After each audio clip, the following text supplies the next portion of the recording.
Well, good morning, everybody. First of all, as you watch this animation of current lightning strikes here early in the morning on Wednesday, I want to give you a quick overview of this video. We're going to walk through some of the things that the pattern has lost and given up lately. Matt talked a bit about it yesterday. We've kind of removed our stronger mid-latitude jet stream flow, and that's pretty far to the north, and it's going to influence our temperature pattern, really giving us kind of a wide-open discussion on warmth for much of the United States in terms of getting some crop planted rapidly. What we're waiting on is for some of the windows to open back up after some of the rain that's gone through. So I'm going to show you that. I think we're actually going to see some pretty wide open May windows. We'll talk about when in just a few moments. At the very end of this, I am going to walk through some of the longer range models and try to point out what I think could be key going forward. And we're going to have a discussion about this recent kind of surge of cooler water off of along the equator, but off of South America, and what it might mean for this upcoming summer. So just a couple things I want you to pay attention to there. We'll cover that at the very end. All right, so here we go. This is just where our storms are this morning. And it was a pretty rough night last night when we looked at this. Just take a look at the radar data from yesterday. We had storms that moved through Iowa, needed that rain, getting into northern Illinois, another spot that needed some rain. We had some showers back here in the Dakotas, well, really in South Dakota, but also over here in western Nebraska, also much needed rain. But farther to the south, some of these storms were pretty nasty, as were the ones that started in Louisiana and just followed this weaker boundary that stretched from there to North Carolina. If we take a look at them on satellite, this is where I was really impressed. Just take a look back at yesterday. As these storms kind of erupted on this frontal boundary, there's two things to take note of, which we've been talking about this week. One, look how far back to the west they've made it. This is this whole idea of where the current subtropical ridges over Florida, really to the east of Florida, but just pushing this moisture back farther to the west. And you can only get that to occur if we've got weaker upper level flow coming over the top of it. And all we have right now is this kind of piece of the subtropical jet here that's aiding in this flow. So that was one thing just to take note of here. But I also always look at this. Look at the mountain waves generated here. They go all the way across parts of South Dakota in the flow. I always just find that fascinating to look at here. But those storms to the south are pretty nasty, putting down some very large hail. I saw some pictures of grapefruit-sized hail out of some of these storms in Texas, and they can be quite damaging. But you know, it's kind of an odd narrative to carry with this, but to see storms getting back into Texas is such a good thing to get them this far back to the west. We need to keep talking about that and what that means. Early this morning, all hazards weather map, we just have severe thunderstorm warnings that are out right in through here. We still have our flood issues along the Mississippi River. A couple of counties here in California with frost advisories. Outside of that, there's not a whole lot broad scale that's got this map quite colorful. And if we look at what's really driving it, it's this. Okay, so here's that ridge I just mentioned. We have this weak clipper going across the U.S.-Canada border. But what's going on here is we're able to take this Gulf moisture and push it pretty far back to the west. And where we're getting our dry line is right back here, pretty far west in Texas. And this is where we're basically opening the Gulf to, meeting that dry air that's coming out of Mexico, which we talked about earlier this week, is very much deep in drought in this region. The only way that we're able to get that moisture to come back that far, which you can see right here, that is the boundary on the dew point map. And I'm just going to play this forward through Wednesday into Thursday and Friday and Saturday. Look how far back to the west we're able to drag this moisture. These are dew point temperatures in the 50s that are getting all the way into central New Mexico. The only thing that's making this happen is the fact that the upper atmosphere looks something like this. Now, just to be clear, what we're looking at, this is 200 millibar or 250 millibar jet stream level winds. Now, if it was, well, let's take it back to March. If I showed you March, you saw colors like this everywhere across the United States. Deep, fast-moving troughs. That's what promoted all those big dust storms we saw in Texas earlier. This is what shoved systems east so fast. This is what produced all the flooding throughout the Mid-South. Well, now our jet stream has weakened substantially. It has shifted north. That is part of the mild setup with this pattern. And here's that subtropical ridge that's in the Pacific that's now moved across Mexico that we're helping use to kind of set off systems. But here's the problem. When you look at this, where's your upper level support? Where's the broad features that we go looking for that can drive systems? And as a result, you kind of get this mess. There are some weaker boundaries that can be found, and there's a low off the coast of California we better talk about as well. But as a result of all of this, the setup for thunderstorms is much more scattered and less organized. So it's going to be a busy week for the Storm Prediction Center. What we've got here is their day one outlook. All right, so we're going to keep, again, an eye on the dry line position, but storms extending pretty far here into the Midwest and also over pockets of the Southeast. We look at day 2. Again, it's going to be mostly southern plains storms coming through. Day 3, got the same thing here. Although this kind of looks a bit like Loch Ness, doesn't it, the monster there? But, the idea here when looking at this is that we have this broad area where we could definitely have thunderstorms moving across the country. Now, I'm going to take you to the Storm Prediction Center's website. And again, full transparency, all of these maps I make just use their data. They provide it, and we just map it out so you can see it. I do want you to note that starting early next week on Monday, so here it is, there it is, day 6 and day 7, we do have a system that's got a bit more of a kick coming out. We need to go have a look at that. Again, that is Monday and Tuesday of next week, coming all the way from the southern plains up into the Midwest, almost stretching to the eastern Great Lakes. So that's going to continue to be a topic of discussion for the rest of this week. But as it stands, watch what the high-res models are predicting for precipitation today. Now, I'm not going to pick out your area. I'm just going to show you the broad U.S. view of this because there's a lot going on here. A lot of isolated events, except for what you see here, stretching out along that boundary. I mean, you could see it right in through there. That's going to be a source region for some of these storms, But outside of that, let's just go back to tonight, This is 10 o'clock tonight, 9 o'clock tonight. A lot of isolated storms into the south and east. Same thing for the central plains. Some of these could be severe, as you know. And then we just work our way into the overnight hours, into Thursday morning, Thursday afternoon, and evening. And there just continues to be a lack of strong upper level flow that could organize this. And how does it do it? It organizes it by creating stronger upper level divergence, which gives us more defined surface features as the air gathers and tries to fill in that upper level void that's being left by the strong winds aloft. So you end up getting pictures like this. What's interesting is if you took the date off of this and just showed it to me, I would have probably guessed we were some point in June, July, or August in a typical year. That's the kind of mess you can sometimes get in the middle of summer. Hard to predict, but we know the probabilities are there. As we work our way through Thursday night, you can see the low off the coast of California spinning, and that's going to be bringing some showers and storms into parts of the Pacific Northwest as well. All right, but that just gives you a quick look all the way through midday on Friday. Let's now look at 4 different forecasts, actually 5 different forecasts of the next 7 days, because many of you are going to look at your forecast graphics and whatever you use. If it's my website, fantastic. If it's your favorite weather app, okay. But you're probably going to notice that each day, in fact, multiple times each day, the precipitation totals are going to change. So we have this general view of how things are shaping up over the next 7 days here. But take a look at the European solution. That's a 7-day forecast from the European. Now compare that to the artificial intelligence. Now it's much more smoother because it's much lower resolution. But just the difference between the AI model and the European operational. I'm thinking about Sioux Falls right here. 1.6 inches on the AI, 0.99. And north of it, almost nothing. That's in the European. So this is where the models tend to struggle with their precipitation. Now, there are some consistencies with this. I'm talking about parts of, South Carolina, North Carolina, Virginia.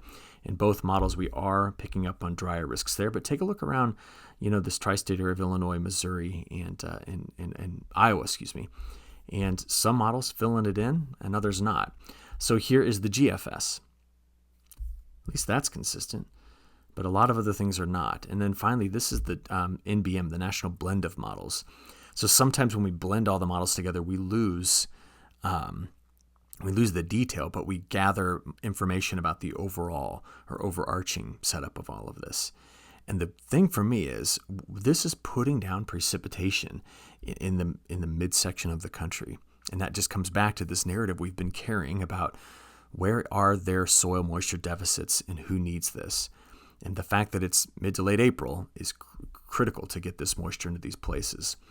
Because if you look back over the last 14 days, I've got spots from parts of New Mexico, the panhandles, going through western Kansas, eastern Colorado, most of Nebraska, getting to South Dakota and Minnesota that have missed out on everything.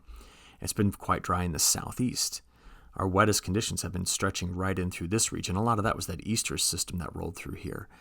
Now, we have had some moisture coming through North Dakota, desperately needed moisture here. and some coming out of Montana. But that system that's curling off the coast of California coming up later on this week, it's been dry, much drier than average. So we need to get some moisture in there as well. So just kind of giving you that broader picture and some of the context behind why we're watching for where the rain's going to go. Now, we've been keeping an eye on the model performance. Just want to give you an update. GFS did make a good recovery, back up to 90% skill score lately after dropping off, but the separation is pretty large in the models right now. But I'll tell you this, just going straight to the AI and saying, give me this next 15 days, our narrative continues to be the jet, what's left of it, is pretty far to the north.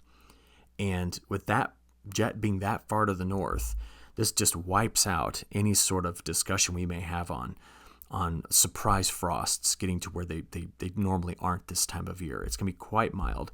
And over the next 10 days, this gets us all the way to May 3rd. The temperature pattern looks something like this. And that's most of the country experiencing above average temperatures as we go forward in the next 10 days, which will get us into the beginning of May. So let's kind of get an idea on the systems and their timing. And to do that today, I want to start off with a vorticity comparison. So this is spin in the atmosphere. Wherever you take the ribbons of what we call positive vorticity and move them to regions where there's not, you get rising motion. All right. Now, normally, these events are, as we go into spring and summer, become more subtle. They're not these big driving, deep troughs and bold ridges. They tend to just flatten out. But we still have some amplification to the pattern. So through Thursday into Friday, for example, there's the low off the coast of California, which you saw. You see there's a few pockets of spin here, which are probably being enhanced by some convection or storms that move through this area as well. But what I'm looking for here is just where this pattern's going overall. Because that deep trough comes into California Friday into Saturday, and then it tries to eject into the plains. This is what's going to set us up Monday into Tuesday with the risk of severe weather in this area. But I wanted to point out the GFS and European are separate on Monday and Tuesday with the position and speed of this low. So notice how far back the European leaves it and how progressive the GFS is. It's much farther east in the GFS, which is a common trait in the GFS. But that's the system early next week we got to pay close attention to. Now, I'm just going to take you past this. This is next Tuesday and go all the way out to next Thursday. Now, this is where it's a bit interesting in the models because by next Thursday and Friday, if you take note of the position of what's going on in the GFS, we have a deep low that's here, but there's a ridge setting up west. In the European, that low is much farther and weaker to the east, and therefore there's much more influence of this ridge opening up into more of the plains, and that's going to influence this week 2 temperature and precipitation pattern I'm about to share with you. So now let's compare the actual model outcomes, which is here. Left GFS, right European. So we know that it's a bit of a mess in terms of thunderstorm activity through Thursday into Friday. And then the low gathers itself and moves off to the northeast, mainly just getting pushed out by high pressure coming through Minnesota, Wisconsin on the backside. So we could get some snow to Quebec, but that's not much. Mostly a rain event in the northeast as we work our way into Friday night to Saturday. There's a frontal boundary that's still left here, and there's no trouble opening up Gulf moisture all the way back into New Mexico, the panhandles, even parts of southeastern Colorado. This is also the time on Friday into Saturday night where the low is coming into California we talked about. Now that's going to be the low that later on, when we get into early next week, emerges into the central United States. There it is on Monday, early Monday morning, through the middle of the day on Monday, getting into Monday night. And that's where we're going to keep an eye out, Monday night, on the risk for severe storms. Large southeast ridge, pumping the moisture, boundary sits there, we've destabilized. This is a spring storm system to kind of have, just to take very seriously. Now, what I want to know is after that forms, and we get into Wednesday and Thursday, and that system moves on off to the east, remember this is the time frame right here where the pattern does this. So you have your lingering boundary, more precip possibly here, some into the southeast. The low is trying to curl up in this area. But this just makes me think we introduce a drier pattern going into the month of May. And I kind of want to make a case for that.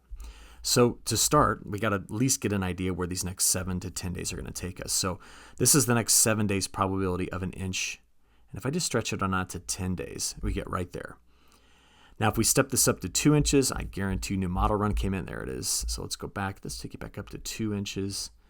There it is. That's the probability of 2 inches in the next 10 days. Holy cow. Texas, Oklahoma, Kansas, Iowa, parts of Minnesota, Wisconsin, high probabilities here. More rain happening for the mid-south as well. If we step it up to 4, just to get an idea, southern Kansas, Oklahoma, eastern Texas, around the Red River, I think pretty good chance of going wet. Now, on the drier side of this, that is what's key. Look how far back we've pushed that. A little bit of drier air in parts of the Dakotas, certainly in this part of Colorado. We can see this section of the Canadian prairie drier too, as is the southeast. But take a look at the influence of that southeast ridge we've been talking about. There is some near-term threat that this region could settle into just a short-term drought episode. I want to just continue to think through that as we go forward. But I'll say this about the pattern getting out there into week 2. You just saw it. That's what the upper level high pattern's doing by May 2nd, May 3rd. And that's a large ridge that's built in here. The jet's way up there to the north. There's a weaker trough that's east. We're going to keep some unsettled weather to the south of it and here, but I don't think it's going to be too cold. And that ridge coming into the midsection of the country just seems to stay there. So that's a lot more of this kind of stagnant flow, a little different positional strength, but still that stagnant flow that we've been talking about. Okay, so what do the week 2 forecasts look like? They're all settling into something like the European has given us, which is this. That is going to be a planting window. Now, again, May 1, May 7, that time frame, this is when you're getting flow like this. The lows are still curling up here. There's a lingering boundary to the south, but we're going to start to open this up, I think, for a good shot at getting a crop planted. In other words, all these tight windows we've been experiencing, I think in early May, that first week of May is going to be go. Now listen, do not blow off Mother's Day if we still have all this warm and dry conditions in place where you can get a crop established. Go see Mom, but then after that, I think we're going to get back after it because the temperature pattern is very conducive to this. This is what the frost outlook is for the next 7 days. And we've pushed this line way up far to the north and pretty far back to the west. So most of Montana, yes. North Dakota, northern Minnesota, Wisconsin, that is not uncharacteristic for late April. The west, this is very typical view, okay? But as we take a look at what this might mean, I just generated this morning a soil temperature forecast for Sioux Falls. And this was the 4-inch soil temperatures, through March into April. I want you to see what's going on here in Sioux Falls with those soil temperatures, which means when the temperature's warm, we're going to stay very consistently above 50 degrees as we look all the way out there to May 7th. So that's going to be a critical piece to this overall planting window opportunity. So here's today's highs getting into tomorrow. So we know it's cooling off right here. That's just on Thursday. In fact, you can even see that reflected right here in these cooler soil temps. But as we go from Thursday into Friday, Saturday, Sunday, look at the warmth here. A little bit of a cool down in the west, 5 to 10 degrees cooler than average in the west. But then we get into, that's Monday, Tuesday. There's very, very mild air that's coming into the central United States with this pattern. And yeah, we have a big system, right, that's coming out early next week that's going to use that. But the cool down on the backside is not significant. We're cooling back off to highs in the upper 50s, low 60s. But it's not as though it's a massive drop in the temperatures behind this. So you look at the kind of the matrix of temperatures here, and I just see a lot more red, as you all do. And about the only thing I can say is when we get out here today, 10 through 15, in fact, if you don't mind, I'm just going to blow that one image up. Remember, this is when we've got a lot of this going on in the pattern. There's going to be some lingering low pressure here. This is all just rain cooled. I still think we keep this active pattern in that area for a while. Now, with all that being said, let's get out here and take a look at the probabilities. So I've been showing you the probability of getting a temperature below 32. We're going to change that this morning. I'm now going to show you the probability of getting a temperature below 40 Fahrenheit. So the coloring, again, probability below 40. Let's just stop it each morning for the next few mornings. That's Thursday morning, getting into Friday morning, Saturday morning. This is when we've got some cooler weather here, okay? But again, probability below 40, not below freezing. We're just looking for any major cold intrusion that could send us into a frost threat. That's Sunday morning. So again, even on Sunday morning, as this, new warm sector opens and the cooler air leaves, it's not uncommon to get temperatures in the low 40s here and or even up to 30s in Wisconsin, Minnesota, Northeast, Ontario, Quebec. But that's we're talking about frost, right? And we're not talking about that right now. So this is next week, Monday, Tuesday, Wednesday. I'm just watching the animation here. You watch it with me. for any time these warm colors indicating the risk of getting cold just dip into, I don't know, anywhere. And I just don't see it. So that's why we get this warmer forecast. Now, as you clearly saw the last few days, Matt and I we're searching for the dominant driver going forward. And I'm just going to introduce another thing. We talked about it a bit on Monday, but let's just have a look at this. This is Earth's relative atmospheric angular momentum. And what you want to do when you look at this is you got latitude here. So there's the subtropics, there's the mid-latitudes, and there's the polar regions in the northern hemisphere. Now, if you take note, this line right here, okay, is today's forecast and what we're looking at. And average is there.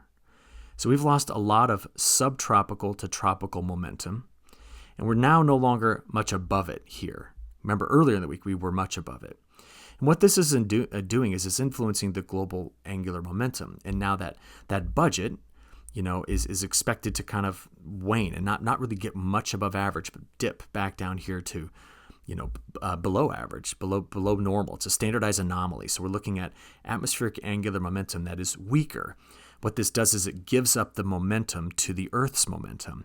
And what that tends to do is it tends to do this. Now, I'm not giving you the best explanation of this because I'm learning this now. I know I'm in my mid-40s, but I'm still learning a lot about this atmosphere.